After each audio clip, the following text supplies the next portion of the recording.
நமது பண்ணையில் கடினமாக உழைத்துக் கொண்டிருக்கும் அன்பு பச்சை கிளியை பத்திரமாக பார்த்துக் கொள்ளவும்.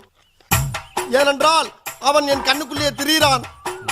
அதுபோக அவன் மாடு மேய்க்கும் போது அவனுக்கு வெயிலில் நடக்க விடாமல் அவனுக்கு ஒரு புல்லட்டு வாங்கி கொடுத்து, பேண்ட் செட்டும் வாங்கி கொடுத்து, ஒரு தொப்பியும் வாங்கி கொடுத்து போட்டிருக்காருயா. அவனை அவனை அழகு பார்க்குமாறு மிக தாழ்மையுடன் கேட்டுக்கொள்கிறேன். அதுபோக அவனை கயிற்று கட்டில் போட்டு வெளியில் படுக்க விடாமல் ஒரு பஞ்சுமத்தை வாங்கி கொடுத்து அவனுக்கு ரூம்பு போட்டு ஏசி போட்டு தருமாறு கேட்டுக்கொள்கிறேன். இவ்வளவும் போக ஒரு முக்கிய குறிப்பு, நமது குடும்பத்துக்காக கடினமாக உழைத்துக் கொண்டிருக்கும் அந்த ஒப்பற்ற ஜீவனை நாம் பத்திரமாக பார்த்துக் கொள்ள வேண்டும். அப்பொழுதுதான் நாம் எல்லோரும் பத்திரமாக இருக்க முடியும். ஏண்டா மொத்தமே 4 வரி தான் இருக்கு. 4 வரி தான், ஆனா கூட்டெழுத்துல எழுதியிருக்காரு அவரு. கூட்டெழுத்தா? அதுடா கூட்டெழுத்து. நான் படிச்சிருக்கல கூட்டெழுத்து. அந்த டீச்சர்ட்ட அப்படிதான் எழுதிருப்பாங்க. கேளுங்க. என்ன அப்படி பாக்குறீங்க?